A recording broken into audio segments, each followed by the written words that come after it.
अस्सलाम वालेकुम की हाल चाल है ਤੁਹਾਡਾ ठीक ठाक हो ਤੁਸੀਂ ਸਾਰੇ कैसी तबीयत है ਤੁਹਾਡੀ ਸਾਰਿਆਂ ਦੀ ਅੱਲਾ ਕਰੇ ਤੁਸੀਂ ਸਾਰੇ ਹੱਸਦੇ ਰਹੋ ਤੇ ਵਸਦੇ ਰਹੋ ਤੇ ਅੱਜ ਮਹਿਕਮਾ ਮੌਸਮੀਆਤ ਤੁਹਾਨੂੰ ਦੱਸ ਰਿਹਾ ਹੈ ਕਿ ਅੱਜ ਠੰਡ ਜਿਹੜਾ ਨਾ ਪਹਿਲੇ ਪਿਛਲੇ ਹਫਤੇ ਦੀ ਨਿਸਬਤ ਘੱਟ ਹੈ ਬਹੁਤ ਠੰਡ ਤੇ ਹੈਗੀ ਹੈ ਲੇਕਿਨ ਇਸ ਤਰ੍ਹਾਂ ਨਹੀਂ ਹੈ ਕਿ ਬਸ ਵੀ ਜਿਵੇਂ ਬਹੁਤ ਜ਼ਿਆਦਾ ਹੁੰਦੀ ਹੈ ਕਿ ਬਗੈਰ ਹੀਟਿੰਗ ਦੇ ਬੈਠੇ ਨਹੀਂ ਜਾਂਦਾ ਹੀਟਿੰਗ ਤਾਂ ਖੈਰ ਹਲੇ ਵੀ ਚੱਲ ਰਹੀ ਹੈ ਲੇਕਿਨ ਐਕਸਟਰਾ ਬਾਅਦ ਦਫਾ ਹੀਟਿੰਗ ਚਲਾਉਣੀ ਪੈਂਦੀ ਹੈ ਜਾਂ ਜੋ ਕਰਨਾ ਪੈਂਦਾ ਹੈ ਉਹ ਕਾਫੀ ਬਿਹਤਰ ਹੈ ਅੱਜ ਪਰ ਹੁਣ ਜਿਵੇਂ ਜਿਵੇਂ ਸ਼ਾਮ ਪੈਂਦੀ ਜਾ ਰਹੀ ਹੈ ਦਿਨ ਨੂੰ ਅੱਛਾ ਟੈਂਪਰੇਚਰ ਸੀ ਹੁਣ ਥੋੜੀ ਠੰਡ बढ़ ਗਈ ਹੈ ਤੇ ਅਸੀਂ ਫਿਰ ਚਲੋ ਮਹਿਕਮਾ ਮੌਸਮੀਆਤਾਂ ਨੂੰ ਦੱਸ ਦਿੰਦੇ ਹਾਂ ਅੱਜ ਅਸੀਂ ਨੂਰ फातिमा ने मेरा मेकअप किया थोड़ी देर पहलों ही असी उन्हें मैंने कहा कि मैंने आपका मेकअप करना है मैं कहा चलो ठीक है कर लै तो उन्हें फिर किया भैया देखो बड़ा उन्हें तैयार श्यार मैनू कर दिता तो मैं फिर उठी वो वीडियो भी असी बना ली सी तो मैं देखा मैं कहा नूर फातिमा मेकअप तो आपने अच्छा कर दिया है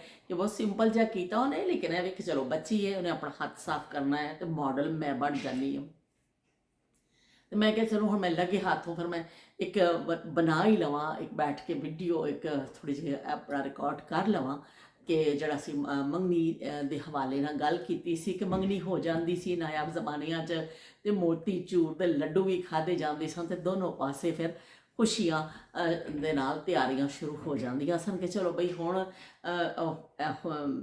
तैयारी करो ਤਿਆਰੀ ਫੜੋ ਤੇ ਦੋਨੋਂ ਪਾਸੇ ਜਿਹੜੇ ਮੁੰਡੇ ਵਾਲੇ ਆਪਣੀ ਤਿਆਰੀ ਸ਼ੁਰੂ ਕਰ ਦਿੰਦੇ ਸਨ ਤੇ ਕੁੜੀ ਵਾਲੇ ਆਪਣੀਆਂ ਤਿਆਰੀਆਂ ਸ਼ੁਰੂ ਕਰ ਦਿੰਦੇ ਸਨ ਤੇ ਸਭ ਤੋਂ ਪਹਿਲੇ ਜਿਵੇਂ ਬਰਤਨ ਕੱਪੜੇ ਜ਼ੇਵਰ ਇਹਨਾਂ ਚੀਜ਼ਾਂ ਮੋਟੀ ਮੋਟੀਆਂ ਚੀਜ਼ਾਂ ਦਾ ਹਿਸਾਬ ਕਿਤਾਬ ਲਾਇਆ ਜਾਂਦਾ ਸੀ ਕਿ ਬਈ ਸਾਰੇ ਬੈਠਦੇ ਸਨ ਬਜ਼ੁਰਗ ਕਿ ਬਈ ਖਾਣਾ ਕਰਨਾ ਹੈ ਇੰਨੇ ਬੰਦੇ ਆਣੇ ਨੇ ਕਿੰਨੇ ਬੰਦੇ ਸੱਦਣੇ ਨੇ ਕੀ ਕੁਛ ਖਾਣਾ ਪੱਕਣਾ ਵੇ ਫਿਰ ਬੱਚੀ ਦੇ ਬਿਸਤਰ ਵਗੈਰਾ ਦਾ ਬੜਾ ਬਿਸਤਰੇ ਬਹੁਤ ਜ਼ਿਆਦਾ ਦਿੱਤੇ ਜਾਂਦੇ ਸਨ ਉਹਨਾਂ ਜ਼ਮਾਨਿਆਂ 'ਚ ਬਿਸਤਰਿਆਂ ਦੇ ਵਿੱਚ ਢੇਰਾਂ ਦੇ ਹਿਸਾਬ ਨਾਲ ਪੇਟੀਆਂ ਵੀ ਹੁੰਦੀਆਂ ਸਨ ਤੇ ਨਾਲ ਨਾਲ ਬਿਸਤਰੇ ਵੀ ਕਿ ਚਲੋ ਵੀ ਹੁਣ 10 ਬਿਸਤਰੇ ਕੋਈ 12 ਬਿਸਤਰੇ ਕੋਈ 15 ਬਿਸਤਰੇ ਕੋਈ 20 ਬਿਸਤਰੇ ਇੰਨੇ ਬਿਸਤਰ ਤਾਂ ਦਿੱਤੇ ਹੀ ਜਾਂਦੇ ਸਨ ਤੇ ਬਿਸਤਰਿਆਂ ਵਿੱਚ ਵੀ ਇਸ ਤਰ੍ਹਾਂ ਹੁੰਦਾ ਸੀ ਕਿ ਗਰਮੀਆਂ ਦੇ ਬਿਸਤਰੇ ਅਲੱਗ ਸਰਦੀਆਂ ਦੇ ਬਿਸਤਰੇ ਅਲੱਗ ਇਸ ਤਰ੍ਹਾਂ ਕਰਕੇ ਦਿੱਤੇ ਜਾਂਦੇ ਸਨ ਕਿ ਬਈ ਇੰਨੇ ਗਰਮੀਆਂ ਵਾਲੇ ਬਿਸਤਰੇ ਨੇ ਇੰਨੇ ਸਰਦੀਆਂ ਵਾਲੇ ਨੇ ਸਰਦੀਆਂ ਵਾਲੇ ਵਿੱਚ ਹੁੰਦਾ ਸੀ ਰਜ਼ਾਈ ਹੁੰਦੀ ਸੀ ਨਾਲ ਕਿ ਥੱਲੇ ਤਲਾਈ ਉੱਤੇ ਚਾਦਰ ਤੇ ਉੱਤੇ ਸਰਾਣਾ ਤੇ ਇੱਕ ਰਜ਼ਾਈ ਉਹ ਪੂਰਾ ਇੱਕ ਬਿਸਤਰ ਕਾਊਂਟ ਹੁੰਦਾ ਸੀ ਕਿ ਵੀ ਪੂਰਾ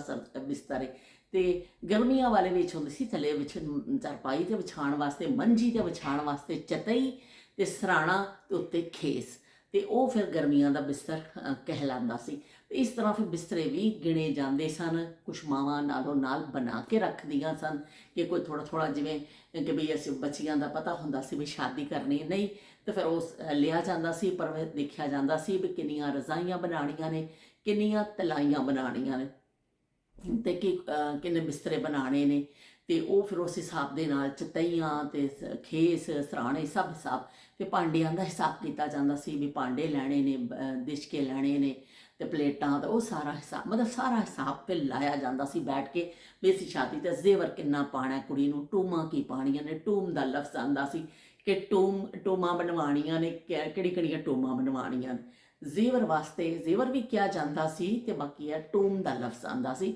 ਕਿ ਬਈ ਚਲੋ ਬਈ ਟੂਮਾਂ ਬਣਵਾ ਲਵੋ ਹੁਣ ਕੁੜੀ ਦੀਆਂ ਤੇ ਹੁਣ ਜਾਂ ਮੁੰਡੇ ਦੀਆਂ ਟੂਮ ਦਾ ਲਫ਼ਜ਼ ਇਸਤੇਮਾਲ ਹੁੰਦਾ ਸੀ ਫਿਰ ਟੂਮਾਂ ਦਾ ਹੁੰਦਾ ਸੀ ਵੀ ਕਿੰਨਾ ਬਣਾਉਣਾ ਵੇ ਜ਼ੇਵਰ ਤੇ ਬਈ ਚੂੜੀਆਂ ਬਣਵਾਉਣੀਆਂ ਨੇ ਜਾਂ ਕੜੇ ਬਣਵਾਉਣੇ ਜੋ ਵੀ ਫਿਰ ਫੈਸਲਾ ਹੁੰਦਾ ਸੀ ਪਹਿਲੇ ਬੈਠ ਕੇ ਇੱਕ ਲਿਸਟ ਬਣਦੀ ਸੀ ਲਿਸਟ ਕੋਈ ਇਸ ਤਰ੍ਹਾਂ ਬਕਾਇਦਾ ਲਿਖ ਕੇ ਨਹੀਂ ਬਣਦੀ ਸੀ ਲੋਕ ਜ਼ੁਬਾਨੀ ਉਦੋਂ ਯਾਦ ਰੱਖਦੇ ਸਨ ਕਿ ਬਈ ਇੰਨੇ ਬਿਸਤਰੇ ਬਣਾਉਣੇ ਨੇ ਇਹ ਲੈਣਾ ਹੈ ਭਾਂਡਾ ਟੀਂਡਾ ਸਭ ਹਿਸਾਬ ਲਾਇਆ ਜਾਂਦਾ ਸੀ ਅੱਜ ਦੇ ਜ਼ਮਾਨੇ 'ਚ ਵੀ ਇਸ ਤਰ੍ਹਾਂ ਹੀ ਹੈ ਕਿ ਬੱਚੇ ਦੀ ਸ਼ਾਦੀ ਜਦੋਂ ਹੁੰਦੀ ਹੈ ਤੇ ਫਿਰ ਉਹ ਸਾਰੀ ਇੱਕ ਲਿਸਟ ਬਣਦੀ ਹੈ ਉਦੋਂ ਲਿਖਤ ਪੜ੍ਹਨ ਦਾ ਇੰਨਾ ਨਹੀਂ ਹੁੰਦਾ ਸੀ ਲੋਕ ਜ਼ੁਬਾਨੀ ਫਿਰ ਚੀਜ਼ਾਂ ਆਪਣੇ ਆਈਟਮ ਗਿਣ ਲੈਂਦੇ ਸਨ ਵੀ ਇਹ ਅਸੀਂ ਤਿਆਰੀ ਕਰਨੀ ਹੈ ਤੇ ਇਸ ਤਰ੍ਹਾਂ ਜਿਹੜਾ ਹੋਵੇ ਨਾ ਹੋਣਾ ਵੇ ਤੇ ਉਹ ਫਿਰ ਸਾਰਾ ਹਿਸਾਬ ਲਾਇਆ ਜਾਂਦਾ ਸੀ ਖਾਣੇ ਦਾ ਹਿਸਾਬ ਲਾਇਆ ਜਾਂਦਾ ਸੀ ਕਿ ਕੀ ਕੁਛ ਖਾਣਾ ਖਵਾਉਣਾ ਵੇ ਜ਼ਿਆਦਾਤਰ ਬਹੁਤ ਜ਼ਿਆਦਾ ਸਾਲਨ ਹੁੰਦਾ ਸੀ ਬੜਾ ਅੱਛਾ ਬੱਕਰੇ ਦਾ ਪੱਕਿਆ ਹੋਇਆ ਤੇ ਨਾਲ ਹੁੰਦੀਆਂ ਸਨ ਰੋਟੀਆਂ ਤਵੀ ਜਾਂ ਤੰਦੂਰ ਦੀਆਂ ਤੇ ਨਾਲ ਹੁੰਦਾ ਸੀ ਜ਼ਰਦਾ ਚੌਲ ਇਹ ਖਾਣਾ ਹੁੰਦਾ ਸੀ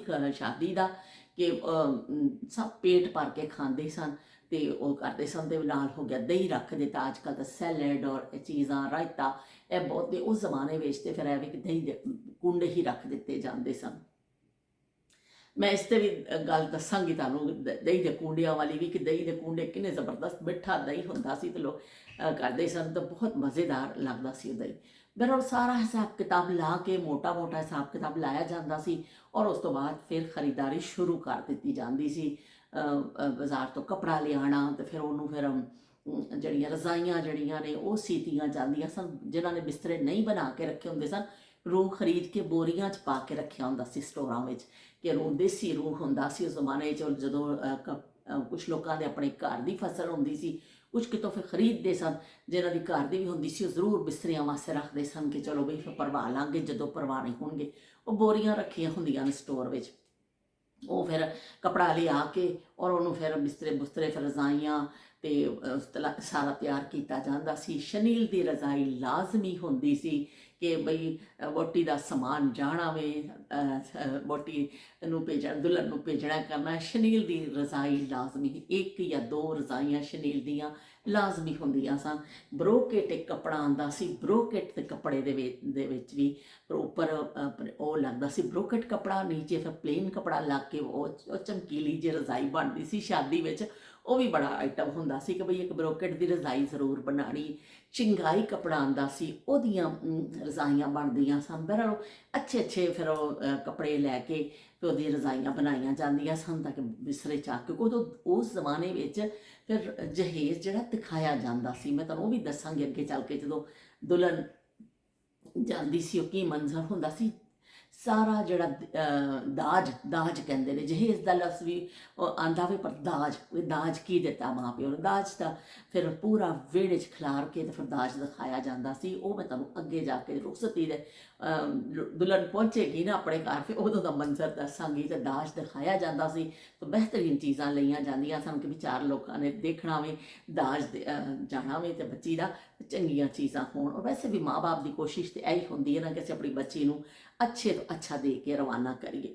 ਤੇ ਚਲੋ ਜੀ, ਫਿਰ ਉਹ ਰਜ਼ਾਈ ਵੀ ਹੋ ਜਾਂਦੀ ਸੀ, ਉਹ ਸਾਰੇ ਕੱਪੜੇ ਟੂਮਾਂ ਵੀ ਹੋ ਗਈਆਂ, ਕੱਪੜੇ ਦੇਣ ਲੈਣ ਦੇ ਕੱਪੜੇ ਕੀਤੇ ਜਾਂਦੇ ਸਨ ਉਹਨਾਂ ਜ਼ਮਾਨਿਆਂ ਵਿੱਚ। ਸਾਰੇ ਜੋ ਸਾਡੇ ਇਰਦ ਗਿਰਦ ਮੈਂ ਸ਼ਾਦੀਆਂ ਦੇਖੀਆਂ, ਹੋ ਸਕਦਾ ਕਿਸੇ ਜਗ੍ਹਾ ਹੋਰ ਵੀ ਰਿਵਾਜ ਹੋਵੇ, ਪਰ ਸਸੁਰਾਲ ਵਾਲਿਆਂ ਨੂੰ, ਕਰੀਬੀ ਰਿਸ਼ਤੇਦਾਰਾਂ ਨੂੰ ਤੇ ਸਾਰਿਆਂ ਨੂੰ ਜੋੜੇ ਦਿੱਤੇ ਜਾਂਦੇ ਸਨ। ਉਹਨਾਂ ਦਾ ਹਿਸਾਬ ਲਾਇਆ ਜਾਂਦਾ ਸੀ। ਚਾਚੇ ਚਾਚੀਆਂ, ਤਾਏ ਤਾਈਆਂ, ਮਾਮੇ ਮਾਮੀਆਂ ਤੇ ਫੁੱਫੀਆਂ ਫੁੱਫੇ ਜਿਹੜੇ ਹੁੰਦੇ ਸੀ, ਫੁੱਫਾ ਜੀ ਹੁੰਦੇ ਸਨ, ਉਹ ਸਾਰਾ ਦਾ ਹਿਸਾਬ ਲਾਇਆ ਜਾਂਦਾ ਸੀ, ਵੀ ਕਿੰਨੇ ਮਾਮੇ ਨੇ, ਕਿੰਨੇ ਚਾਚੇ ਨੇ, ਕਿੰਨੀਆਂ ਤਾਈਆਂ।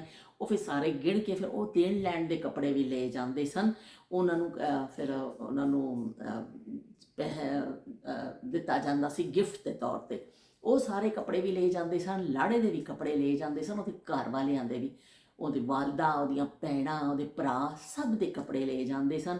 ਤੇ ਇਹ ਜ਼ਰੂਰ ਦਿੱਤਾ ਜਾਂਦਾ ਸੀ, ਅਗਰ ਕੋਈ ਚਾਚਿਆਂ ਤੱਕ ਉਹਨਾਂ ਤੱਕ ਨਹੀਂ ਵੀ ਦਿੰਦਾ, ਜ਼ਿਆਦਾਤਰ ਦਿੰਦੇ ਸਨ ਲੋਕ, ਕਿ ਚਾਚਿਆਂ ਮਾਮਿਆਂ ਦੇ ਵੀ ਕੱਪੜਿਆਂ ਸ਼ਾਦੀ ਹੁੰਦੀ ਸੀ, ਜ਼ਰੂਰ ਲੜਕੇ ਦੇ ਇਸ ਤਰ੍ਹਾਂ ਵੀ ਦਿੱਤੇ ਜਾਂਦੇ ਸਨ। ਸਾਰੇ ਅਜ਼ੀਜ਼ ਅਕਾਰਿਬ ਜਿਹੜੇ ਉਹਨਾਂ ਦੇ ਕਰੀਬੀ, ਉਹਨਾਂ ਨੂੰ ਕੱਪੜੇ ਦਿੱਤੇ ਜਾਂਦੇ ਸਨ। ਉਹਨਾਂ ਦਾ ਫਿਰ ਟਰੰਕ ਇੱਕ ਅਲੱਗ ਬਣਦਾ ਸੀ, ਉੱਤੇ ਫਿਰ ਕੋਨਿਆਂ 'ਤੇ ਫਿਰ ਨਾਂ ਲਿਖ ਦਿੱਤਾ ਜਾਂਦਾ ਸੀ, ਪਰਚੀ 'ਤੇ ਲਿਖ ਕੇ ਨਾਂ, ਤੇ ਉਹ ਸਭ ਐਸਾ ਸੂਈ ਦੇ ਨਾਲ ਨਾਂ ਲਿਖ ਕੇ ਰੱਖ ਦਿੱਤਾ ਜਾਂਦਾ ਸੀ, ਵੀ ਇਹ ਚਾਚੇ ਦਾ ਸੂਟ ਹੈ, ਮਾਮੇ ਦਾ ਸੂਟ ਹੈ।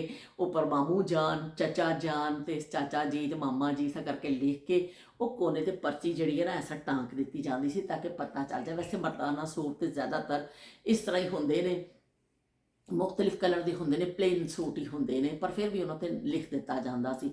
ਤੇ ਦੂਸਰਾ, ਔਰਤਾਂ ਦੇ ਵੀ ਫਿਰ ਜਿਹੜੇ ਹੁੰਦੇ ਸਨ, ਉਹਨਾਂ ਦੇ ਉੱਤੇ ਵੀ ਚਿੱਟਾਂ ਲਾ ਦਿੱਤੀਆਂ ਜਾਂਦੀਆਂ ਸਨ, ਕਿ ਬਈ ਇਹ ਬੜਾ ਕੰਮ ਹੁੰਦਾ ਸੀ, ਕਿ ਤੁਸੀਂ ਪਹਿਲੇ ਲਿਸਟਾਂ ਬਣਾਉਣੀਆਂ ਨੇ, ਫਿਰ ਖਰੀਦਦਾਰੀ ਕਰਨੀ ਉਸ ਹਿਸਾਬ ਨਾਲ।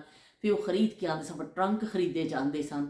ਫਿਰ ਟਰੰਕ ਖਰੀਦ ਕੇ ਫਿਰ ਉਹ ਕੱਪੜੇ ਜਿਹੜੇ ਆਣੇ, ਫਿਰ ਉਹ ਸਾਰੀਆਂ ਚਿੱਟਾਂ ਲਾ ਕੇ ਉਹ ਦੇਣ ਲੈਣ ਦੇ ਕੱਪੜੇ ਸਾਰੇ ਜਿਹੜੇ ਨੇ ਉਹ ਇੱਕ ਟਰੰਕ 'ਚ ਪਾਏ ਜਾਂਦੇ ਸਨ। ਬੱਚੀ ਦੇ ਜਿਹੜੇ ਹੁੰਦੇ ਸਨ, ਉਹ ਵੀ ਫਿਰ ਬੱਚੀਆਂ, ਫਿਰ ਕੁਛ ਉਹਨਾਂ ਨੇ ਕਢਾਈਆਂ ਛਡਾਈਆਂ ਕਰਕੇ ਆਪਣੇ ਤਿਆਰ ਕੀਤੇ ਹੁੰਦੇ ਸਨ, ਹੌਲੀ ਹੌਲੀ ਘਰਾਂ 'ਚ ਬੱਚੀਆਂ ਜਿਵੇਂ ਕਰਦੀਆਂ ਸਨ। ਕੁਛ ਫਿਰ ਉਹਨਾਂ ਦਿਨਾਂ 'ਚ ਰਫਤਾਰ ਤੇਜ਼ ਕਰ ਦਿੱਤੀ ਜਾਂਦੀ ਸੀ, ਵੀ ਛੇਤੀ ਕਰੋ ਬਈ, ਹੁਣ ਕੱਪੜੇ ਸੀਣੇ ਨੇ, ਤੇ ਦੁਪੱਟਿਆਂ 'ਤੇ ਗੋਟੇ ਵੀ ਲੱਗਣੇ ਨੇ, ਤੇ ਕਿਨਾਰੀ ਵੀ ਲੱਗਣੀ ਹੈ, ਤੇ ਉਹ ਸਾਰੀਆਂ ਚੀਜ਼ਾਂ, ਫਿਰ ਉਹ ਸਤਾਰਾ ਵੀ ਲੱਗਣਾ ਵੀ। ਉਹ ਫਿਰ ਕੁੜੀਆਂ ਕੰਮ ਤੇਜ਼ ਕਰ ਦਿੰਦੀਆਂ ਸਨ ਸਾਰੀਆਂ ਰਲ ਕੇ, ਕਿ ਚਲੋ ਵੀ ਕਿਸੇ ਨੇ ਲੈਸ ਫੜੀ ਹੈ, ਕਿਸੇ ਨੇ ਕੁਛ ਫੜਿਆ ਵੇ, ਤਾਂ ਦੁਲਹਨ ਦੀ ਸਾਰੀ ਚੀਜ਼ਾਂ ਤਿਆਰ ਹੋਣ। ਤੇ ਗੋਟੇ ਦੇ ਸੂਟ ਵੀ ਬਣਦੇ ਸਨ। ਫਿਰ ਗੋਟੇ ਦਾ ਸੂਟ ਵੀ ਜ਼ਰੂਰ ਹੁੰਦਾ ਸੀ ਕੋਸ਼ਿਸ਼ 'ਚ ਕਿ ਵੀ ਇੱਕ ਗੋਟੇ ਦਾ ਸੂਟ ਵੀ ਵਿੱਚ ਭਾਰੀ ਜ਼ਰੂਰ ਸੂਟ ਜ਼ਰੂਰ ਹੋਵੇ, ਕਿਉਂਕਿ ਬਹੁਤ ਜ਼ਿਆਦਾ ਇਸ ਤਰ੍ਹਾਂ ਕੱਪੜੇ ਜਿਹੜਾ ਅੱਜ ਕੱਲ੍ਹ ਕੰਮ ਹੁੰਦੇ ਨਾ ਫੈਂਸੀ, ਇਸ ਤਰ੍ਹਾਂ ਦੀ ਦੁਕਾਨਾਂ 'ਤੇ ਨਹੀਂ ਦਸਤਿਆਬ ਸਨ, ਅਤੇ ਜਾਂ ਤਾਂ ਬਣੇ ਬਣਾਏ ਕੋਈ ਮਿਲ ਜਾਂਦਾ, ਲੇਕਿਨ ਜ਼ਿਆਦਾਤਰ ਉਸ ਜ਼ਮਾਨੇ ਵਿੱਚ ਔਰਤਾਂ ਘਰ ਹੀ ਬਣਾਉਂਦੀਆਂ ਸਨ, ਸਿਤਾਰਿਆਂ ਦੇ ਨਾਲ, ਗੋਟਿਆਂ ਦੇ ਨਾਲ, ਸਿਲਮਾ ਸਿਤਾਰਾ ਸਭ ਚੀਜ਼ਾਂ ਲਾ ਕੇ ਡਿਜ਼ਾਈਨ ਬਣਾਏ ਜਾਂਦੇ ਸਨ। ਤੇ ਸੰਦੂਲਨ ਦੇ ਕੱਪੜੇ, ਹੱਥ ਦੀ ਕਢਾਈ ਜਿਹੜੀ ਹੁੰਦੀ ਹੈ, ਮੋਤੀ ਲਾ ਕੇ ਹੱਥ ਦੀ ਕਢਾਈ, ਬੜੇ ਬੜੇ ਸੋਹਣੇ ਕਢਾਈਆਂ ਔਰਤਾਂ ਕਰਦੀਆਂ ਸਨ। ਤੇ ਉਹ ਫਿਰ ਕੱਪੜਿਆਂ ਵੱਲੋਂ ਵੀ ਹੋ ਗਿਆ, ਵੀ ਜੁੱਤੀ ਕੋਈ ਲੈਣੀ, ਮਤਲਬ ਬੇਸ਼ੁਮਾਰ ਚੀਜ਼ਾਂ ਹੁੰਦੀਆਂ ਨੇ ਸਾਰੇ। ਫਿਰ ਬੱਚੀ ਨੂੰ ਜਿਹੜੇ ਛੋਟੀਆਂ ਚੀਜ਼ਾਂ ਦੇਣੀਆਂ, ਕਰਨੀਆਂ, ਉਹ ਸਾਰੀ ਖਰੀਦਾਰੀ ਸ਼ੁਰੂ ਹੋ ਜਾਂਦੀ ਸੀ ਕਿ ਵੀ ਚਲੋ ਇਹ ਵੀ ਕਰੋ, ਇਹ ਵੀ ਕਰੋ, ਇਹ ਵੀ ਲੈਣਾ, ਇਹ ਵੀ ਲੈਣਾ। ਉਹ ਸਾਰੀ ਖਰੀਦਾਰੀ ਜਿਹੜੀ ਹੈ ਨਾ, ਥਕਾ ਦੇਣ ਵਾਲੀ ਖਰੀਦਾਰੀ ਹੁੰਦੀ ਸੀ ਕਿ ਤੁਸੀਂ ਲੱਗਦੇ ਸਨ ਪੈਰੈਂਟਸ, ਤੇ ਫਿਰ ਉਹ ਕਾਫੀ ਦਿਨ ਲੱਗ ਜਾਂਦੇ ਸਨ ਉਹਨਾਂ ਨੂੰ ਤਿਆਰੀਆਂ ਵਿੱਚ। ਰਾਫੇ ਦਰਵਾਜ਼ਾ ਬੰਦ ਕਰਕੇ ਜਾਣਾ बेटे, इधर ही, फिर दरवाज़ा बंद कर दो, वहाँ से थोड़ा शोर आ रहा है ना। चल थैंक यू। तो वो फिर इस तरह हो जाते सी शुरू। इसी तरह ही फिर मुंडे वाले ਜਿਹੜੇ ਹੁੰਦੇ ਸਨ ਉਹਨਾਂ ਦੇ ਘਰ ਵੀ ਚਾਅ ਚੜ ਜਾਂਦੇ ਸਨ ਕਿ ਵੀ ਭਾਬੀ ਆ ਰਹੀ ਹੈ ਤੇ ਭਰਾ ਦੀ ਸ਼ਾਦੀ ਕਰ ਰਹੇ ਆ। ਭੈਣਾਂ ਨੂੰ ਬੜੇ ਚਾਅ ਚੜ ਜਾਂਦੇ ਸਨ ਤੇ ਉਹ ਸ਼ੁਰੂ ਹੋ ਜਾਂਦੀਆਂ ਸਨ, ਭੈਣਾਂ ਦੀਆਂ ਫਰਮਾਇਸ਼ਾਂ ਸ਼ੁਰੂ ਹੋ ਜਾਂਦੀਆਂ ਸਨ ਕਿ ਅਸੀਂ ਇਹ ਬਣਾਉਣਾ ਕੱਪੜਾ, ਅਸੀਂ ਇਹ ਬਣਾਉਣਾ, ਬਰਾਤ ਨਾਲ ਜਾਣਾ। ਬੜਾ ਵੀ ਬਰਾਤ ਦਾ ਵੀ ਇhtਮਾਮ ਹੁੰਦਾ ਸੀ ਕਿ ਵੀ ਛੇਤੀ ਅਸੀਂ ਤੇ ਜ਼ਰੂਰ ਜਾਣਾ। ਹਰ ਬੰਦਾ ਬਰਾਤ ਨੂੰ ਜਾਣ ਨੂੰ ਪੱਕੀ ਜ਼ਰੂਰ ਕਰਵਾਉਂਦਾ ਸੀ ਵੀ ਮੈਨੂੰ ਲੈ ਚਲਿਓ ਬਰਾਤ ਨਾਲ, ਮੈਂ ਤਾਂ ਜ਼ਰੂਰ ਜਾਣਾ। ਹਰ ਬੰਦਾ ਆਪਣੀ ਬੁਕਿੰਗ ਕਰਵਾ ਰਿਹਾ ਹੁੰਦਾ ਸੀ। ਤੇ ਭੈਣਾਂ ਨੂੰ ਬੜੇ ਹੀ ਚਾਅ ਹੁੰਦੇ ਸਨ ਆਪਣੇ ਭਰਾਵਾਂ ਦੀਆਂ ਸ਼ਾਦੀਆਂ ਦੇ ਕਿ ਉਹ ਜ਼ਾਰੇ ਬਚਪਨ ਤੋਂ ਦਿਨ ਦੇਖਦੀਆਂ ਨੇ ਭੈਣਾਂ। ਤੇ ਉਹ ਕਹਿੰਦੇ ਨੇ ਕੋਈ ਵੀ ਬੇਟਾ ਪੈਦਾ ਹੁੰਦਾ ਜਦੋਂ, ਤਾਂ ਮਾਂ ਉਸੇ ਦਿਨ ਉਹਦੇ ਸਿਰ ਦੇ ਦੇਖਣ ਲੱਗ ਪੈਂਦੀ ख्वाब ਕਿ ਮੈਂ ਬੇਟਾ ਵਿਆਹਾਂਗੀ, ਆਪਣੇ ਪੁੱਤਰ ਨੂੰ ਵਿਆਹਾਂਗੀ, ਸਿਰੇ ਲਾਵਾਂਗੀ। ਉਹ ख्वाब ਦੇਖਣਾ ਸ਼ੁਰੂ ਕਰ ਦਿੰਦੀ। ਤੇ ਇਸ ਤਰ੍ਹਾਂ ਫਿਰ ਮਾਵਾਂ ਦੇ ਵੀ ਚਾਅ ਹੁੰਦੇ ਸਨ। ਤੇ ਚਾਚੇ ਤੇ ਮਾਮੇ ਮਾਮੀਆਂ ਦੇ ਭੈਣਾਂ ਤੇ ਫੁੱਫੀਆਂ ਸਾਰੇ ਇੰਨੇ ਖੁਸ਼ ਹੁੰਦੇ ਸਨ ਕਿ ਬਈ ਵਿਆਹ ਆ ਗਿਆ, ਸਾਡਾ ਮੁੰਡਾ, ਅਸੀਂ ਵਿਆਹ ਜਾਣਾ। ਬਈ ਬੜੇ ਚੌੜੇ ਹੋ ਕੇ ਲੋਕ ਫਿਰਦੇ ਸਨ ਵੀ ਮੁੰਡਾ ਵਿਆਹ ਜਾਣਾ ਵੇ, ਅਸੀਂ ਫਲਾਣੀ ਤਰੀਕ ਨੂੰ ਵਿਆਹ ਵੇ ਉਹਦਾ। ਤੇ ਸਾਰੇ ਜਿਹੜਾ ਨਾ ਜ਼ੋਰ ਲਾ ਦਿੰਦੇ ਸਨ ਕਿ ਆਪਣੀ ਤਿਆਰੀਆਂ ਵਿੱਚ, ਕੁੜੀਆਂ ਵੀ ਆਪਣੀ ਤਿਆਰੀਆਂ ਵਿੱਚ ਆਪਣਾ ਕਰਦੀਆਂ ਸਨ। ਤੇ ਬੰਦੇ ਵੀ, ਬੁੱਢੀਆਂ ਵੀ, ਸਭ ਆਪਣੀ ਤਿਆਰੀਆਂ ਵਿੱਚ ਮਗਨ ਹੁੰਦੇ ਸਨ ਕਿ ਵੀ ਅਸੀਂ ਹੁਣ ਕਿਸੇ ਨੇ ਚੂੜੀ ਲੈਣੀ ਹੈ, ਕਿਸੇ ਨੇ ਕੁਛ ਲੈਣਾ। ਹਰ ਬੰਦਾ ਜਿਹੜਾ ਆਪਣੀ ਤਿਆਰੀ ਦੇ ਹਿਸਾਬ ਨਾਲ ਗੱਲ ਕਰ ਰਿਹਾ ਹੁੰਦਾ ਸੀ ਕਿ ਦੋਨੋਂ ਪਾਸੇ ਖੂਬ ਤਿਆਰੀਆਂ ਚੱਲ ਰਹੀਆਂ ਹੁੰਦੀਆਂ। ਉੱਥੇ ਵੀ ਕਹਿੰਦੇ ਨੇ ਵੀ ਵਰੀ ਦੇ ਜੋੜੇ ਸੋਹਣੇ ਸੋਹਣੇ ਬਣਨ, 4 ਲੋਕਾਂ ਨੂੰ ਜਾ ਕੇ ਦਿਖਾਣੀ ਉੱਥੇ ਵਰੀ ਚੰਗੀ ਬਣੇ। ਉਦੋਂ ਵਰੀ ਵਿੱਚ 11 ਸੂਟ ਹੁੰਦੇ ਸਨ, 15 ਸੂਟ, 20 ਸੂਟ, 21, ਇਸ ਤਰ੍ਹਾਂ ਹਿਸਾਬ ਰੱਖਿਆ ਜਾਂਦਾ ਸੀ। ਕੋਈ ਇੱਕ ਉਹ ਨਹੀਂ ਸੀ, ਪਰ ਇੱਕ ਫਿਰ ਵੀ ਇੱਕ ਖਾਸ ਤਾਦਾਦ ਚੱਲਦੀ ਹੁੰਦੀ ਸੀ। ਤਾਂ ਫਿਰ 15-16 ਸੂਟ ਇੰਨੇ ਜ਼ਰੂਰ ਹੁੰਦੇ ਸਨ ਵਰੀ ਦੇ ਵਿੱਚ। ਉਹ ਫਿਰ ਬਣਾਏ ਜਾਂਦੇ ਸਨ। ਉਹਨਾਂ ਵਿੱਚ ਵੀ ਫਿਰ ਇੱਕ ਵੈਲਵਟ ਦਾ ਸੂਟ ਜ਼ਰੂਰ ਹੁੰਦਾ ਸੀ ਵਰੀ ਦੇ ਵਿੱਚ। ਜਿਵੇਂ ਕੁੜੀ ਵਾਲੇ ਰਜ਼ਾਈ ਜ਼ਰੂਰ ਬਣਾਉਂਦੇ ਸਨ ਵੈਲਵਟ ਦੀ, ਇਸੇ ਤਰ੍ਹਾਂ ਮੁੰਡੇ ਵਾਲੇ ਇੱਕ ਵੈਲਵਟ ਦਾ ਸੂਟ ਜ਼ਰੂਰ ਉਹਨਾਂ ਨੇ ਬਣਾਉਣਾ ਹੁੰਦਾ ਸੀ ਕਿ ਬਈ ਵੈਲਵਟ ਦਾ ਸੂਟ ਜ਼ਰੂਰ ਹੋਵੇ। ਸ਼ਨੀਲ ਦਾ ਕਿਹਾ ਜਾਂਦਾ ਸੀ, ਵੈਲਵਟ ਦਾ ਅਸੀਂ ਅੱਜ ਕਹਿ ਦਿੰਦੇ ਸ਼ਨੀਲ ਦਾ ਸੂਟ ਵਰੀ 'ਚ ਹੁੰਦਾ ਸੀ। ਤੇ ਵੀ ਧੁੰਮਾਂ ਮੱਚ ਜਾਂਦੀਆਂ, ਭਾਵੇਂ ਜੂਨ ਦੇ ਮਹੀਨੇ 'ਚ ਸ਼ਾਦੀ ਹੈ ਪਰ ਸ਼ਨੀਲ ਦਾ ਸੂਟ ਲਾਜ਼ਮੀ ਹੈ ਕਿ ਬਈ ਬੜੀ ਉਹਦੇ ਹੁੰਦੀ ਸੀ ਬਈ ਸ਼ਨੀਲ ਦਾ ਸੂਟ ਵੀ ਆਇਆ ਵਰੀ ਦੇ ਵਿੱਚ। ਫਿਰ ਉਹ ਸੋਹਣੇ ਸੋਹਣੇ ਕੱਪੜੇ, ਸੋਹਣੇ ਸੋਹਣੇ ਰੰਗਾਂ ਦੇ ਚੰਗੇ ਤੋਂ ਚੰਗੇ ਬਣਾਏ ਜਾਂਦੇ ਸਨ ਕਿ ਉੱਥੇ 4 ਲੋਕਾਂ ਨੇ ਕੁੜੀ ਵੱਲ ਜਾਣਾ ਹੋਵੇ। ਸਭ ਤੋਂ ਪਹਿਲੇ ਲੋਕਾਂ ਨੇ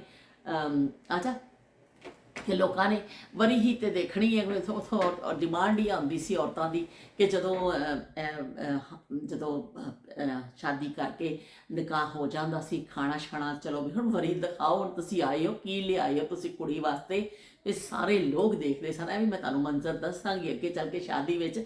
ਲੇਕਿਨ ਇਹ ਬੜਾ ਹੁੰਦਾ ਸੀ ਕਿ ਵਰੀ ਵੀ ਚੰਗੀ ਲੈ ਕੇ ਜਾਈਓ, ਨੱਕ ਨਹੀਂ ਕਟਵਾਣੀ, ਉੱਥੇ ਜਾ ਕੇ 4 ਲੋਕਾਂ ਨੂੰ ਦਿਖਾਣਾ ਵੇ ਕਿ ਸਵਾਦ ਦੀ ਵਰੀ ਲੈ ਕੇ ਜਾਣੀ ਹੈ। ਤੇ ਫਿਰ ਹਰ ਬੰਦਾ ਆਪਣੀ ਇਸਤਤਾਤ ਦੇ ਹਿਸਾਬ ਦੇ ਨਾਲ ਚੰਗੀ ਤੋਂ ਚੰਗੀ ਹੀ ਚੀਜ਼ ਖਰੀਦਦਾ ਸੀ ਕਿ ਅਸੀਂ ਫਿਰ ਵਰੀ ਚੰਗੀ ਮਤਲਬ ਲੈ ਕੇ ਜਾਈਏ ਕਿ 4 ਲੋਕਾਂ ਨੇ ਦੇਖਣਾ ਵੇ। ਤੇ ਉਹ ਫਿਰ ਜ਼ੇਵਰ, ਟੂਮਾ, ਉਸ ਜੋ ਤਿਆਰੀਆਂ ਫਿਰ ਕਰਨੀਆਂ ਹੁੰਦੀਆਂ ਸਨ। ਹਰ ਬੰਦਾ ਫਿਰ ਉਹ ਦੱਸਿਆ ਨਾ ਕਿ ਮੁੰਡੇ ਵਾਲੇ ਆਪਣੀਆਂ ਤਿਆਰੀਆਂ 'ਚ ਲੱਗ ਜਾਂਦੇ ਸਨ ਕਿ ਵੀ ਅਸੀਂ ਵਲੀਮਾ ਕਰਨਾ ਹੈ ਤੇ ਇਹ ਪਕਾਉਣਾ ਹੈ, ਇੰਨੇ ਲੋਕਾਂ ਨੂੰ ਬੁਲਾਉਣਾ ਹੈ। ਕੁੜੀ ਵਾਲੇ ਆਪਣੀਆਂ ਤਿਆਰੀਆਂ 'ਚ ਲੱਗ ਜਾਂਦੇ ਸਨ ਕਿ ਅਸੀਂ ਇਹ ਕੁਛ ਬੱਚੀ ਨੂੰ ਦੇਣਾ ਵੇ, ਤੇ ਨਾਲੋਂ ਨਾਲ ਤਿਆਰੀਆਂ ਤੇ ਨਾਲੋਂ ਨਾਲ ਉਹ ਚੱਲ ਰਿਹਾ ਹੁੰਦਾ ਸੀ। ਤੇ ਬੜਾ ਅੱਛਾ, ਯਕੀਨ ਕਰੋ ਕਿ ਉਹ ਹੁੰਦਾ ਸੀ ਤਿਆਰੀ। ਮਹੱਲੇਦਾਰ ਜਿਹੜੇ ਸਨ ਸਭ ਤੋਂ ਜ਼ਿਆਦਾ ਦੇਖੋ ਮਹੱਲੇਦਾਰ ਹੁੰਦੇ ਸਨ, ਉਹ ਆਪਣਾ ਹਿੱਸਾ ਪਾਉਂਦੇ ਸਨ ਉਹਦੇ ਵਿੱਚ।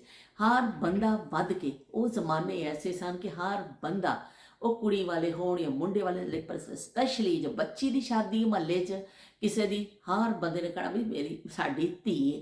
ਅਤੇ ਉਹ ਧੀਆਂ ਕਹਿੰਦੇ ਨੇ ਸਾਂਝੀਆਂ ਹੁੰਦੀਆਂ ਸਨ, ਅਤੇ ਮਾਵਾਂ ਵੀ ਸਾਂਝੀਆਂ ਅਤੇ ਧੀਆਂ ਵੀ ਸਾਂਝੀਆਂ ਹੁੰਦੀਆਂ ਸਨ। ਹਰ ਬੰਦਾ ਕਹਿੰਦਾ ਸੀ ਵੀ ਦੱਸੋ ਮੈਨੂੰ ਕੋਈ ਕੰਮ ਦੱਸੋ। ਫਖਰ ਸਮਝਿਆ ਜਾਂਦਾ ਸੀ ਕਿ ਘਰ ਵਾਲੇ ਤੁਹਾਨੂੰ ਦੱਸਦੇ ਅਤੇ ਬਈ ਸਾਨੂੰ ਕੋਈ ਕੰਮ ਲਾਓ ਸਾਡੇ ਜ਼ਿੰਮੇ, ਅਸੀਂ ਕਰੀਏ, ਸਾਨੂੰ ਦੱਸੋ ਅਸੀਂ ਕਿਹੜਾ ਕੰਮ ਕਰਨਾ ਵੇ।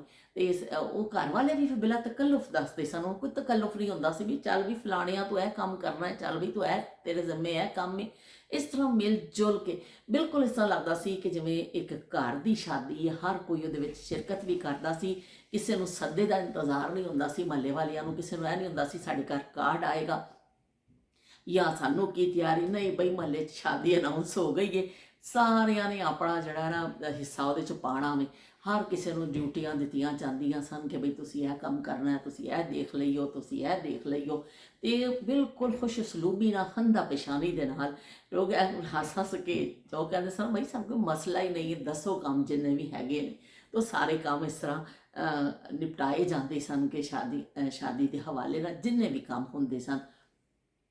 ਕਿਸੇ ਨੂੰ ਫਰਨੀਚਰ ਵੰਡਾ ਕਿਹਾ ਜਾਂਦਾ ਸੀ ਵੀ ਚੱਲ ਵੀ ਤੂੰ ਫਰਨੀਚਰ ਵੰਡਾਂ 'ਤੇ ਜਾਂ ਨਾਲ ਚਲਾ ਜਾ, ਕਿਸੇ ਜਾਣਨ ਵਾਲਾ ਵੇ। ਫਿਰ ਉਹ ਜਿੱਦਣ ਆਉਣਾ ਵੀ ਫਰਨੀਚਰ, ਫਿਰ ਉਦੋਂ ਵੀ ਫਿਰ ਉਹ ਬੰਦੇ ਜਾਂਦੇ ਸਨ ਲੋਡ ਕਰਾਉਣਾ, ਚੁੱਕਣਾ, ਉਹ ਬੜਾ ਕੰਮ ਹੁੰਦਾ ਸੀ। ਪਰ ਇਹ ਵੀ ਕਿ ਹਰ ਕੋਈ ਜਿਹੜਾ ਨਾ ਉਹ ਕਰਦਾ ਸੀ। ਅਤੇ ਇਸ ਤਰ੍ਹਾਂ ਮੁੰਡੇ ਵਾਲੇ ਵੀ ਫਿਰ ਲੱਗ ਜਾਂਦੇ ਸਨ ਕਿ ਬਈ ਅਸੀਂ ਆਪਣੀ ਤਿਆਰੀਆਂ 'ਚ ਬਿੱਦ ਦਾ ਬੜਾ ਹੁੰਦਾ ਸੀ ਵੀ ਬਿੱਦ ਜਿਹੜੀ ਜਾਣੀ ਹੈ ਉਹ ਵੀ ਉਹਦਾ ਵੀ ਚੰਗਾ ਜਿਹਾ ਛਾੜ ਸੀ ਲਵੋ, ਉਹਦਾ ਕਵਰ ਸੀ ਲਵੋ, ਉਹਦੇ ਵਿੱਚ ਬਿੱਦ ਲੈ ਕੇ ਜਾਣੀ ਹੈ। ਸਾਦੀ ਬੋਰੀ ਵਿੱਚ ਵੀ ਲੋਕ ਐਸਾ ਬੋਰਾ ਜਿਹਾ ਸੀ ਕੇ ਸਾਦਾ ਜਿਹਾ, ਉਹਦੇ ਵਿੱਚ ਵੀ ਬਿੱਦ ਚਲੀ ਜਾਂਦੀ ਸੀ, ਛੁਹਾਰੇ ਨਿਕਾਹ ਦੇ ਅਤੇ ਬਿੱਦ।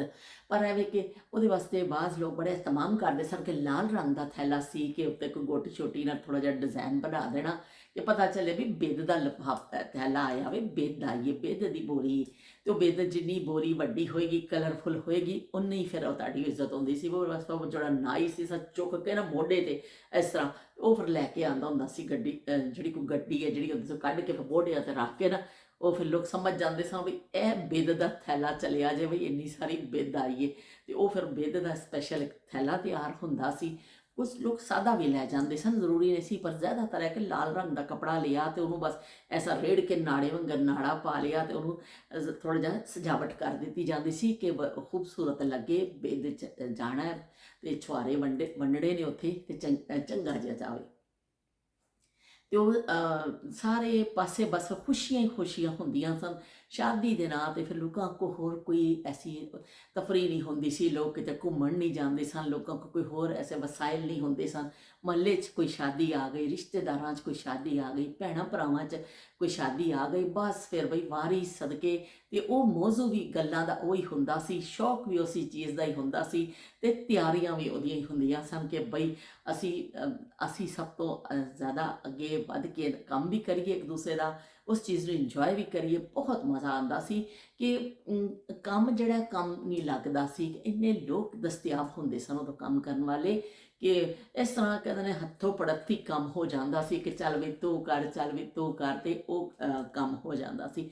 ਜਿਹਨੂੰ ਜੋ ਇੱਕ ਆਉਂਦੀ ਸੀ ਨਾ, ਸਮਝ ਲਓ ਕੋਈ ਦਾ ਉਹਦੀ ਸਲਾਹੀਅਤ ਸੀ, ਉਹ ਆਪਣੀ ਪੇਸ਼ ਕਰ ਦਿੰਦਾ ਸੀ ਕਿ ਬਈ ਮੈਂ ਇਹ ਕੰਮ ਕਰ ਸਕਦਾ, ਮੈਨੂੰ ਦੇ ਦਿਓ। ਕੋਈ ਨਹੀਂ ਵੀ ਕਰ ਸਕਦਾ, ਉਹ ਕਹਿੰਦਾ ਮੈਂ ਤੁਹਾਨੂੰ ਪਾਣੀ ਭਰ ਦੇਵਾਂਗਾ, ਮੈਂ ਤੁਹਾਨੂੰ ਦੁੱਧ ਇਕੱਠਾ ਕਰਕੇ ਲਿਆ ਦਾਂਗਾ। ਕਿ ਦੁੱਧ ਵੀ ਫਿਰ ਚਾਹੀਦਾ ਹੁੰਦਾ ਸੀ, ਮਹਿਮਾਨ ਘਰ ਆਉਂਦੇ ਸਨ, ਬਿਸਤਰੇ, ਮੰਜੀਆਂ, ਸਾਰੀਆਂ ਚੀਜ਼ਾਂ ਫਿਰ ਇਕੱਠੀਆਂ ਕੀਤੀਆਂ ਜਾਂਦੀਆਂ ਸਨ ਕਿ ਵੀ ਫਲਾਣੇ ਸ਼ਾਦੀ ਹੈ।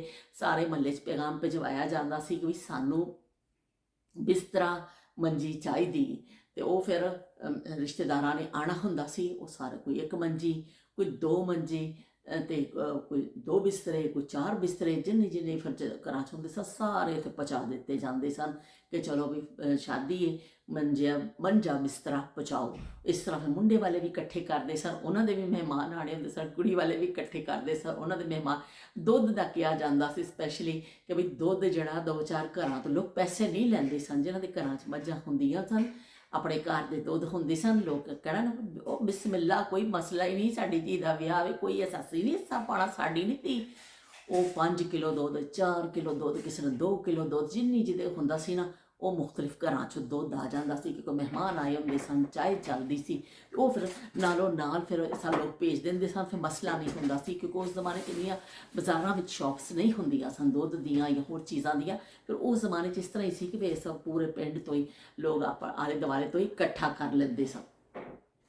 ਤੇ ਖਾਣਾ ਤਿਆਰ ਹੈ, ਉਹ ਇਸ਼ਾਰਾ ਹੋ ਗਿਆ ਮੈਨੂੰ ਕਿ ਬਈ ਤੂੰ ਜ਼ਰਾ ਬ੍ਰੇਕਾਂ ਲਾ ਦੇ, ਇਸ ਤਰ੍ਹਾਂ ਕਰਕੇ ਖਿੱਚ ਕੇ ਹੁਣ ਬਸ ਖਾਣਾ ਤਿਆਰ ਹੈ।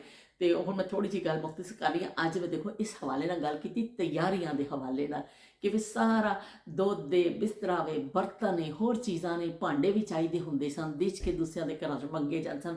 ਆਟਾ ਗੁੰਨਣ ਵਾਲੀਆਂ ਜਿਹੜੀਆਂ ਵੱਡੀਆਂ ਪਰਾਤਾਂ ਹੁੰਦੀਆਂ ਸਨ, ਕਹਿਣਾ ਵੀ ਪਰਾਤਾਂ ਵੀ ਭੇਜ ਦਈਓ 2-4, ਇਸ ਤਰ੍ਹਾਂ ਬਰਤਨ ਵੀ ਇਕੱਠੇ ਕੀਤੇ ਜਾਂਦੇ ਸਨ। ਸਾਰਾ ਮਤਲਬ ਸਮਾਨ ਉਹ ਸ਼ਾਦੀ ਤੋਂ ਪਹਿਲੋਂ ਫਿਰ ਇਕੱਠਾ ਕਰ ਲਿਆ ਜਾਂਦਾ ਸੀ ਬਈ ਹੁਣ ਮਹਿਮਾਨ, ਕਿਉਂਕਿ 2-4 ਦਿਨ ਪਹਿਲੋਂ ਮਹਿਮਾਨ ਪਹੁੰਚਣੇ ਸ਼ੁਰੂ ਹੋ ਜਾਂਦੇ ਸਨ ਕਿ ਫਿਰ ਉਹ ਕੋਈ ਭਰਾ ਆ ਗਿਆ, ਕੋਈ ਭੈਣ ਆ ਗਈ ਹੈ, ਕੋਈ ਚਾਚਾ ਆ ਗਿਆ, ਕੋਈ ਦੂਸਰੇ ਸ਼ਹਿਰਾਂ 'ਚ ਜਿਹੜੇ ਲੋਕ ਰਹਿੰਦੇ ਸਨ ਸਾਰੇ ਉਹ ਫਿਰ ਪਹੁੰਚਣਾ ਸ਼ੁਰੂ ਹੋ ਜਾਂਦੇ ਸਨ। ਤਾਂ ਉਸ ਤੋਂ ਪਹਿਲੋਂ ਸਾਰਾ ਇੰਤਜ਼ਾਮ ਕੀਤਾ ਜਾਂਦਾ ਸੀ ਕਿ ਬਈ ਇਹ ਸਾਰਾ ਇੰਤਜ਼ਾਮ ਹੋ ਜਾਏ। ਰਾਸ਼ਨ ਘਰ 'ਚ ਪਾਇਆ ਜਾਂਦਾ ਸੀ ਕਿ ਕਿਸੇ ਚੀਜ਼ ਦੀ ਚੀਨੀ ਦੀ ਬੜੀ ਹੁੰਦੀ ਸੀ ਸਪੈਸ਼ਲ, ਕਿ ਚੀਨੀ ਦੀ ਤਾਂ ਬੋਰੀ ਲਿਆ ਕੇ ਰੱਖ ਲਈ ਜਾਂਦੀ ਸੀ ਕਿ ਬਈ ਚਾਹ ਪੱਕਣੀ ਹੈ, ਕੋਈ ਮਿੱਠਾ ਪੱਕਣਾ ਕਰਨਾ ਹੈ, ਉਸ ਵੇਲੇ ਮੁੱਕੇ ਨਾ।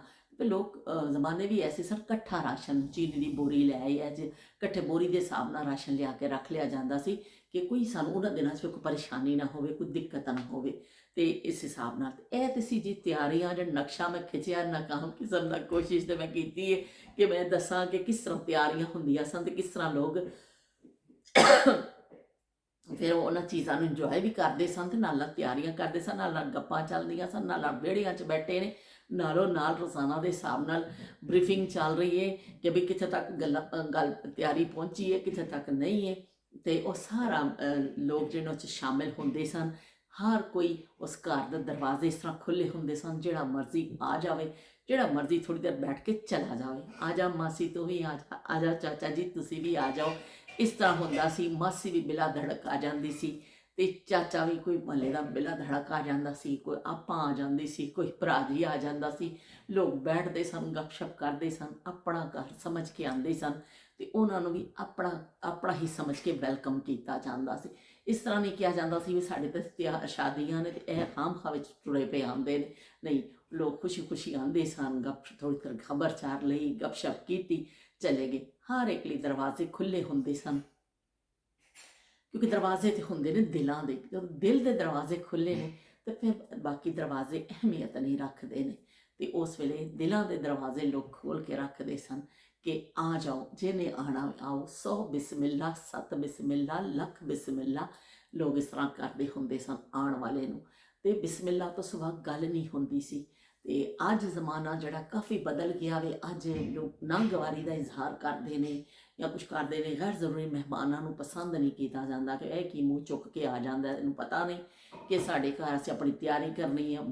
ਉਹ ਬਹੁਤ ਜ਼ਮਾਨਾ ਚੇਂਜ ਹੋ ਗਿਆ ਵੇ। ਹੁਣ ਲੋਕ ਸਿਆਣੇ ਹੋ ਗਏ ਨੇ, ਹੁਣ ਲੋਕ ਅਕਲਮੰਦ ਹੋ ਗਏ ਨੇ, ਹੁਣ ਪੜ੍ਹੇ ਲਿਖਿਆਂ ਦਾ ਦੌਰ ਹੈ। ਉਹ ਜ਼ਮਾਨੇ ਜਦੋਂ ਲੋਕ ਪੜ੍ਹੇ ਲਿਖੇ ਨਹੀਂ ਸਨ, ਲੋਕ ਸਿਆਣੇ ਨਹੀਂ ਸਨ ਤੇ ਲੋਕ ਵਿਚਾਰੇ ਸਾਦੇ ਸੁਦੇ ਸਨ। ਉਹ ਜ਼ਮਾਨੇ ਉਸ ਮੈਂ ਕਹਿੰਦੀ ਹਾਂ ਸੋਨਿਆਂ ਨਾਲੋਂ ਤੇ ਹੀਰਿਆਂ ਨਾਲੋਂ ਬਹੁਤੇ ਮਹਿੰਗੇ ਤੇ ਚੰਗੇ ਜ਼ਮਾਨੇ। ਉਹਨਾਂ ਜ਼ਮਾਨਿਆਂ ਦਾ ਲੁਤਫ ਜਿਹੜਾ ਨਾ ਜਿਹਨਾਂ ਨੇ ਉਠਾਇਆ ਵੇ ਉਹਨਾਂ ਨੂੰ ਹੀ ਪਤਾ ਵੇ। ਹੁਣ ਮੈਂ ਕਾਫੀ ਗੱਲ ਮੇਰੀ ਲੰਬੀ ਹੋ ਗਈ ਹੈ, ਫਿਰ ਇਨਸ਼ਾਅੱਲਾ ਕੱਲ੍ਹ ਮੈਂ ਇਸ ਹਵਾਲੇ ਨਾਲ ਗੱਲ ਕਰਾਂਗੀ। ਫਿਰ ਅਸੀਂ ਅੱਗੇ ਚੱਲਾਂਗੇ ਕਿ ਢੋਲਕੀ ਛੋਲਕੀ ਦਾ ਜ਼ਿਕਰ ਕਰਾਂਗੇ, ਕੋਈ ਅਸੀਂ ਹੋਰ ਗੱਲ ਕਰਨੀ ਆ ਵਿੱਚ ਢੋਲਕੀ ਦਾ ਵੀ ਜ਼ਿਕਰ ਲਿਆਉਂਦੇ ਹਾਂ ਕਿ ਢੋਲਕੀ ਵੱਜਦੀ ਸੀ ਫਿਰ ਉਹਦਾ ਕੀ ਮੰਜ਼ਰ ਹੁੰਦਾ ਸੀ। ਮਹਿੰਦੀ ਦਾ ਵੀ ਕਰਾਂਗੇ ਅਸੀਂ, ਨਾਲੋਂ ਨਾਲ ਫਿਰ ਚੀਜ਼ਾਂ ਦਾ ਜ਼ਿਕਰ ਕਰਦੇ ਰਹਾਂਗੇ। ਤੇ ਹੁਣ ਮੈਂ ਚੱਲਦੀ ਹਾਂ, ਫਿਰ ਇਨਸ਼ਾਅੱਲਾ ਅਸੀਂ ਕੱਲ੍ਹ ਕਿਸੇ ਇੱਕ ਅਗਲੀ ਗੱਲ ਦੇ ਨਾਲ ਆਵਾਂਗੇ। ਇसी ਹਵਾਲੇ ਦੇ ਨਾਲ ਅਸੀਂ ਇੱਕ ਹਫ਼ਤਾ ਤਕਰੀਬਨ ਗੱਲ ਕਰਾਂਗੇ। ਮੁਖਤਲਿਫ ਚੀਜ਼ਾਂ ਮੈਂ ਕੋਸ਼ਿਸ਼ ਕਰਾਂਗੀ ਕਿ ਨਕਸ਼ਾ ਉਸ ਚੀਜ਼ ਦਾ ਖਿੱਚੀਏ ਕਿ ਸ਼ਾਦੀ ਹੁੰਦੀ ਸੀ ਤੇ ਕਿਸ ਤਰ੍ਹਾਂ ਹੁੰਦਾ ਸੀ। ਤੇ ਹੁਣ ਫਿਰ ਚੱਲਦੇ ਆ। ਨੀ ਮੈਨੂੰ ਦਿਓਰ ਦੇ ਵਿਆਹ ਵਿੱਚ ਨੱਚ ਲੈਣ ਦੇ, ਨੀ ਮੈਨੂੰ ਦਿਓਰ ਦੇ ਵਿਆਹ ਵਿੱਚ ਨੱਚ ਲੈਣ ਦੇ, ਨੀ ਮੈਨੂੰ ਦਿਓਰ ਦੇ ਵਿਆਹ ਵਿੱਚ ਨੱਚ ਲੈਣ ਦੇ, ਨੀ ਜਿਹਨੂੰ ਝੂਠ ਝੂਠ ਕਹਿੰਦੇ ਨੇ ਉਹ ਸੱਚ ਲੈਣ ਦੇ, ਨੀ ਮੈਨੂੰ ਦਿਓਰ ਦੇ ਵਿਆਹ ਵਿੱਚ। ਤੇ ਭਾਬੀਆਂ ਖੁਸ਼ ਹੁੰਦੀਆਂ ਸਨ ਕਿ ਦਿਓਰ ਦੇ ਵਿਆਹ ਤੇ ਨੱਚਣਾ ਵੇ ਤੇ ਬੜੀ ਖੁਸ਼ੀ ਹੁੰਦੀ ਸੀ ਉਹਨਾਂ ਦੀ ਦਿਓਰ ਦੇ ਵਿਆਹ ਦੀ ਤਿਆਰੀਆਂ ਤੇ ਖੁਸ਼ੀ, ਉਹ ਅਨੋਖੀ ਖੁਸ਼ੀ ਹੁੰਦੀ ਸੀ। ਅਸੀਂ ਫਿਰ ਜ਼ਿਕਰ ਕਰਾਂਗੇ ਉਹਦਾ, ਗੱਲਾਂ ਦਾ ਵੀ ਨਾਲੋਂ ਨਾਲ। ਤੇ ਹੁਣ ਫਿਰ ਚੱਲਦੇ ਆ। ਅਗਰ ਤੁਹਾਨੂੰ ਅੱਛਾ ਲੱਗੇ ਮੇਰਾ ਸਾਥ ਤੇ ਲਾਈਕ ਕਰ ਦਈਓ, ਸਬਸਕ੍ਰਾਈਬ ਕਰ ਦਈਓ। ਫਿਰ ਮਿਲਦੇ ਆ ਅਗਲੀਆਂ ਯਾਦਾਂ ਦੇ ਨਾਲ। ਅੱਲਾ ਹਾਫਿਜ਼ ਤੇ ਰੱਬ ਰਾਖਾ।